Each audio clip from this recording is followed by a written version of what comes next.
नमस्कार, शाम के 4 बजने वाले हैं। वक्त हो गया है फास्ट एंड फैक्ट्स का। फास्ट एंड फैक्ट्स में आपको दिखाएंगे दिन की हर बड़ी खबर पूरी रिसर्च के साथ। मैं हूं अदिति अवस्थी और मेरे साथ है मीमांसा मलिक। बैंकों में 5,000 से ज्यादा के पुराने नोट जमा करने पर लगाई गई कड़ी शर्त आरबीआई ने वापस ले ली है। आरबीआई ने कहा है कि जिन खातों में केवाईसी अपडेट है उनमें 5,000 रुपए से ज्यादा के पुराने नोट जमा करने पर कोई पाबंदी नहीं रहेगी। यानी आप 30 दिसंबर तक जितनी बार चाहे 500 और 1,000 रुपए के पुराने नोट जमा कर सकते हैं। बैंक का कोई अधिकारी आपसे पूछताछ नहीं करेगा। हालांकि जिन खातों में केवाईसी अपडेट नहीं है उनमें अधिकतम 50,000 रुपए तक ही जमा हो पाएंगे। दरअसल आरबीआई ने पुराने नोट जमा करने पर जो शर्त लगाई थी उसका जोरदार विरोध हो रहा था। इसके बाद आरबीआई को अपनी शर्त वापस लेनी पड़ी। रिजर्व बैंक ऑफ इंडिया अब रिवर्स बैंक ऑफ इंडिया बन गया है। रिजर्व बैंक ऑफ इंडिया जग हसाई का पात्र बन गया है। 43 दिन में 126 बार मोदी सरकार ने नोटबंदी के नियम बदल डाले हैं। नोटबंदी के ऐलान के बाद पीएम ने कहा था कि लोग 30 दिसंबर तक पुराने नोट बैंकों में जमा कर सकते हैं। 19 दिसंबर को आरबीआई ने सर्कुलर जारी कर पुराने नोट जमा करने पर कई तरह की पाबंदियां लगा दी। आरबीआई ने कहा था कि 5,000 से ऊपर के पुराने नोट बैंक में एक ही बार जमा कराए जा सकेंगे। उसमें भी बैंक के कम से कम 2 अधिकारी पूछताछ करेंगे। हालांकि आरबीआई के सर्कुलर पर विवाद के बाद वित्त मंत्री ने उसी दिन कहा था कि 5,000 से ऊपर के नोट जमा करने पर कोई पूछताछ नहीं होगी। तमिलनाडु के मुख्य सचिव पी राममोहन राव के घर और दफ्तर पर इनकम टैक्स विभाग ने छापेमारी की है। आज सुबह चेन्नई के अन्ना नगर में इनकम टैक्स विभाग की टीम मुख्य सचिव पी राममोहन राव के घर पहुंची। अन्ना नगर के अलावा तमिलनाडु और आंध्र प्रदेश में 1 दर्जन ठिकानों पर इनकम टैक्स की टीम ने एक साथ छापेमारी की। राव के बेटे और दूसरे रिश्तेदारों पर टैक्स चोरी का आरोप है। कहा जा रहा है कि इनकम टैक्स की इस कार्रवाई का कनेक्शन पिछले दिनों खनन कारोबारी शेखर रेड्डी के ठिकानों पर की गई छापेमारी से है। शेखर रेड्डी के खिलाफ छापेमारी में 170 करोड़ रुपए से ज्यादा के काले धन का पता चला था। हम इंतजार करेंगे कि छापे की सारी तफसील सामने आए और सरकार उस पर बयान दे ताकि हम तफसील से टिप्पणी करें। And it is really an unbiased activity of the income tax department, and it is wrong to politicize such activities. नोटबंदी के बाद 19 दिसंबर तक इनकम टैक्स विभाग ने 3,185 करोड़ से ज्यादा की अघोषित आय पकड़ी है। इनकम टैक्स विभाग ने देश के अलग अलग हिस्सों से 766 ठिकानों पर छापेमारी और जांच की कार्रवाई की है। आयकर कार्रवाई में 428 करोड़ रुपए के नोट और ज्वेलरी जब्त किए गए हैं, जिसमें 86 करोड़ के नए नोट हैं। नोटबंदी के बाद 3100 से ज्यादा लोगों को आयकर विभाग ने नोटिस भेजे हैं। 220 से ज्यादा गंभीर मामलों को सीबीआई और ईडी को भी सौंपा गया है। पश्चिम बंगाल की मुख्यमंत्री ममता बनर्जी ने मुख्य सचिव के खिलाफ इनकम टैक्स की छापेमारी का विरोध किया है। ममता के मुताबिक ये कार्रवाई संघीय ढांचे के खिलाफ है। कैबिनेट ने आज पेमेंट ऑफ वेजेस अध्यादेश पास कर दिया। अब कैश के अलावा चेक या सीधे खाते में भी सैलरी क्रेडिट की जा सकेगी। विधेयक से उन लोगों को फायदा होगा जिनका वेतन 18,000 या उससे कम है।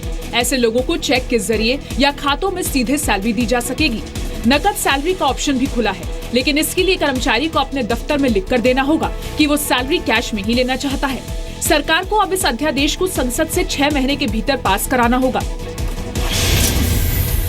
पेमेंट ऑफ वेजेस एक्ट 1936 में कर्मचारियों को सिक्कों, नोट या फिर दोनों के जरिए वेतन देने का प्रावधान है। 1975 में चेक या खाते में सैलरी का प्रावधान जोड़ा गया, लेकिन इसके लिए कर्मचारी की मंजूरी जरूरी थी। एक्ट में राज्य स्तरीय संशोधन करके आंध्र प्रदेश, उत्तराखंड, पंजाब, केरल और हरियाणा में चेक के जरिए और खातों में सैलरी देने का प्रावधान पहले से है। श्रम मंत्री बंडारू दत्तात्रेय ने शीतकालीन सत्र में payment of wages amendment bill 2016 को पेश किया था, लेकिन संसद में पास न होने की वजह से सरकार को अध्यादेश का सहारा लेना पड़ा। राजनीतिक पार्टियों के जरिए काले धन को सफेद करने की कोशिश को चुनाव आयोग ने झटका दिया है।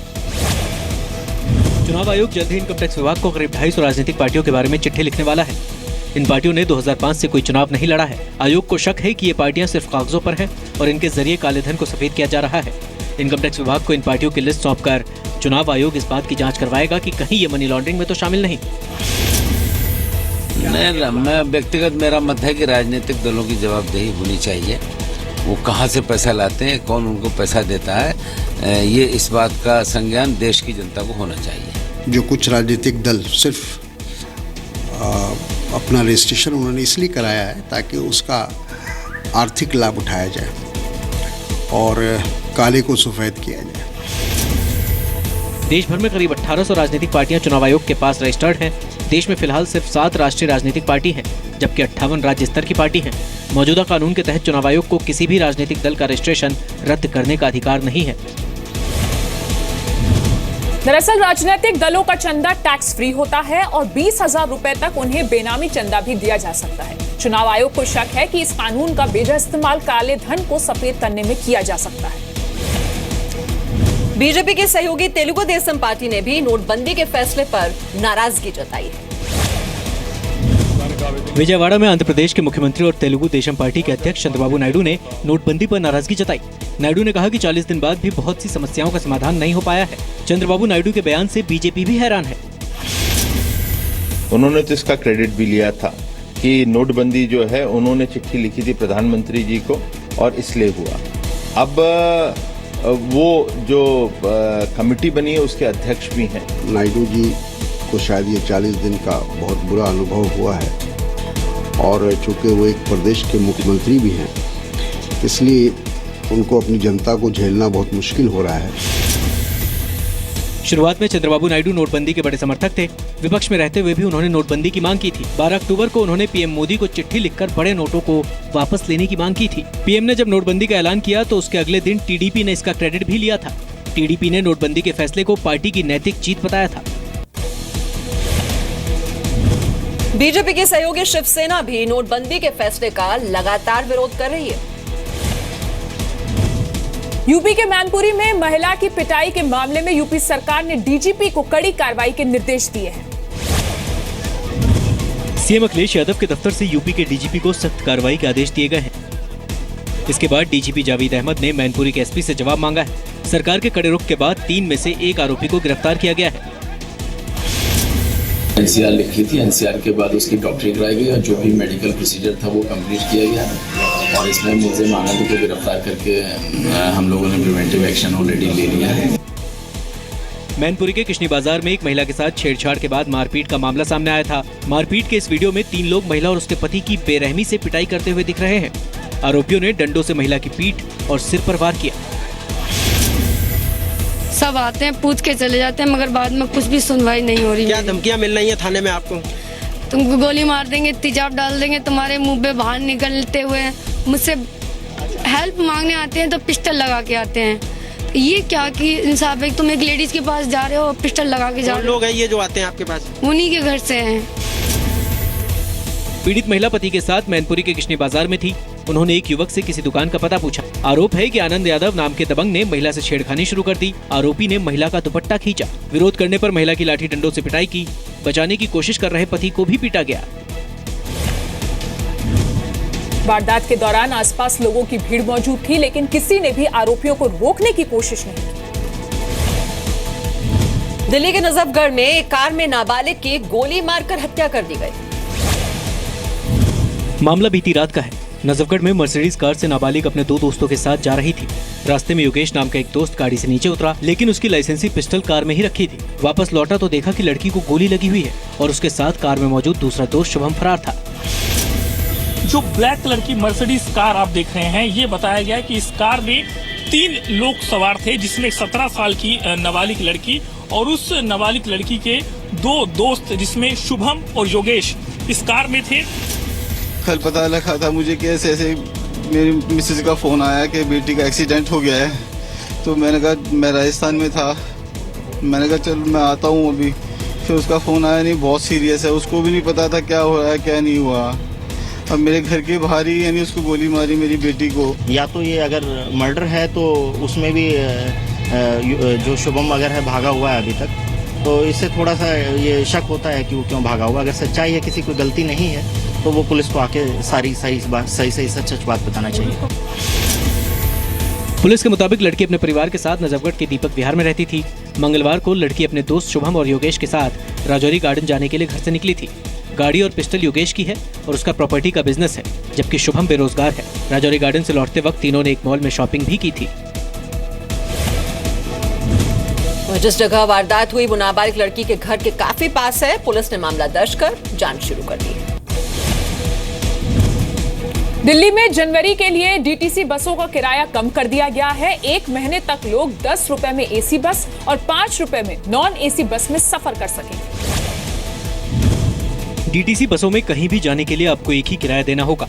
एसी बस के लिए 10 रुपए, जबकि नॉन एसी के लिए 5 रुपए। सिर्फ दिल्ली ही नहीं बल्कि नोएडा, गाजियाबाद, फरीदाबाद और गुड़गांव जाने वाली बसों पर भी यही किराया लागू होगा। दिल्ली सरकार ने सर्दियों में प्रदूषण कम करने के मकसद से ये फैसला लिया है। दिल्ली के उपराज्यपाल नजीब जंग ने पिछले दिनों सरकार को बसों का किराया कम करने के लिए कहा था, ताकि लोग पब्लिक ट्रांसपोर्ट का ज्यादा से ज्यादा इस्तेमाल कर सकें। जब तक मैंने इतने फैसले देखे हैं आम आदमी पार्टी के, उसमें स्टेबिलिटी कम पाई गई है।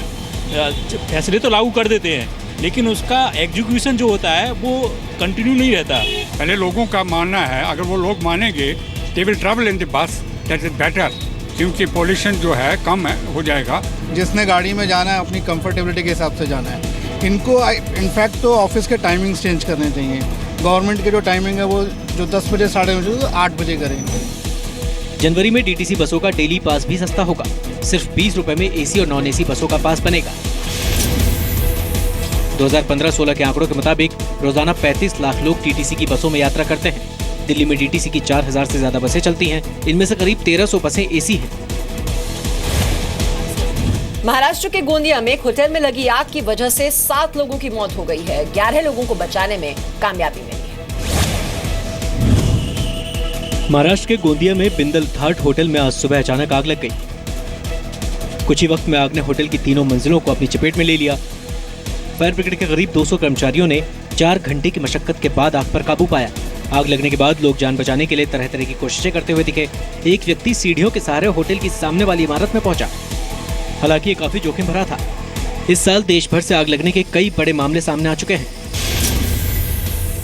1 दिसंबर को तमिलनाडु के तिरुचिरापल्ली में एक फैक्ट्री में आग लगने से 10 लोगों की मौत हुई। 17 अक्टूबर को भुवनेश्वर के SUM अस्पताल में आग लगने से 19 लोगों की मौत हुई, जबकि 100 लोग घायल हुए। 27 अगस्त को पश्चिम बंगाल के मुर्शिदाबाद में मेडिकल कॉलेज में आग लगने से 2 लोगों की मौत हो गई।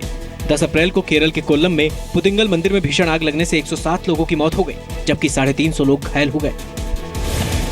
मेक्सिको के सबसे बड़े पटाखा बाजार में आग लगने से 27 लोगों की मौत हो गई, जबकि 70 लोग घायल।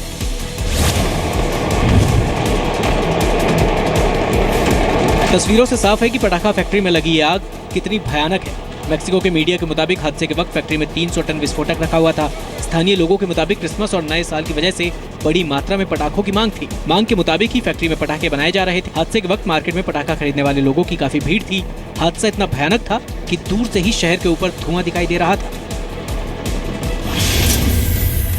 पटाखों की फैक्ट्री में आग लगने का यह हादसा सैन पेब्लिटो फायरवर्क बाजार में हुआ। San Pablito firework market Mexico City से 32 किलोमीटर दूर टुल्टेपेक में है।